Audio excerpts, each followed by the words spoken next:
जय कैला माता की। बाबा रामदेव का जो जन्म था वह किसी चमत्कार से कम नहीं था। बाबा रामदेव के पिता राजा अजमल, वह अपनी प्रजा में बहुत लोकप्रिय थे, प्रजा का बहुत ध्यान रखने वाले थे। पर उनको सिर्फ जीवन में एक ही दुख था कि इनके कोई संतान नहीं थी। भगवान श्री कृष्ण में वह बहुत आस्था रखते थे, द्वारिकाधीश में उनकी खास श्रद्धा थी। जब बहुत समय बीत गया, इनके कोई संतान नहीं हुई, तो राजा अजमल अपनी पूरी सेना के साथ में भगवान श्री कृष्ण के दर्शन करने के लिए द्वारिकाधीश जाते हैं। द्वारिकाधीश पहुंच के वह भगवान श्री कृष्ण के दर्शन करके बहुत प्रसन्न होते हैं। प्रसन्न होते होते वह अपनी बात भगवान श्री कृष्ण के आगे रखते हैं कि हे प्रभु, मैं आपका भक्त हूँ, मैं सालों से आपको पूछता हूँ, आपको मानता हूँ, आपके बिना मेरा कोई काम नहीं होता, परंतु उसके बावजूद भी आज तक आपके इस भक्त के घर कोई संतान नहीं है। भगवान कृपा करके मुझे एक बेटा दे दीजिए, मुझे एक संतान दे दीजिए। भगवान कृष्ण से बार बार ये विनती करते हैं और पता नहीं अचानक उनको क्या हो जाता है कि वह अचानक बेहोश होकर गिर पड़ते हैं। जब वो भगवान कृष्ण से विनती कर रहे होते हैं तब उनकी आंखों में आंसू होते हैं, बहुत पीड़ा में होते हैं। शायद इस पीड़ा के कारण ही वह चक्कर खा के गिर जाते हैं। पंडित आते हैं, भागे भागे देखते हैं राजा अजमल जो है वे बेहोश हो गए हैं, तो पंडित जी उनके ऊपर जल छिड़कते हैं। जल छिड़कने से उनको होश आता है। होश आने के बाद वह बहुत ज़ोर ज़ोर से चिल्लाते हैं, अब भगवान से अपनी फरियाद करते हैं।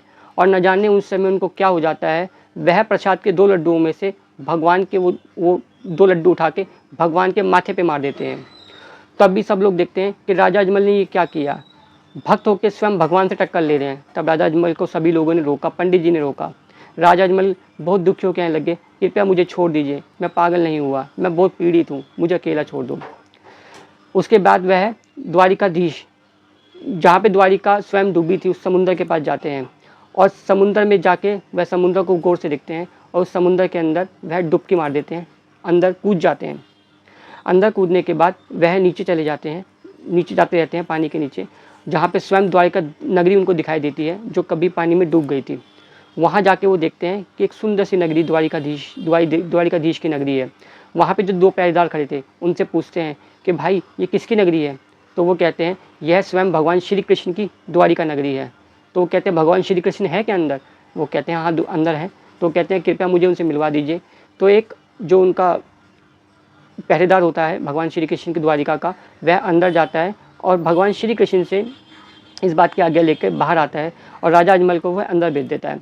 अंदर जब वो जाता है तो वह एक दृश्य को देख के हैरान हो जाता है कि भगवान श्री कृष्ण के सर पे एक पट्टी बंधी हुई है।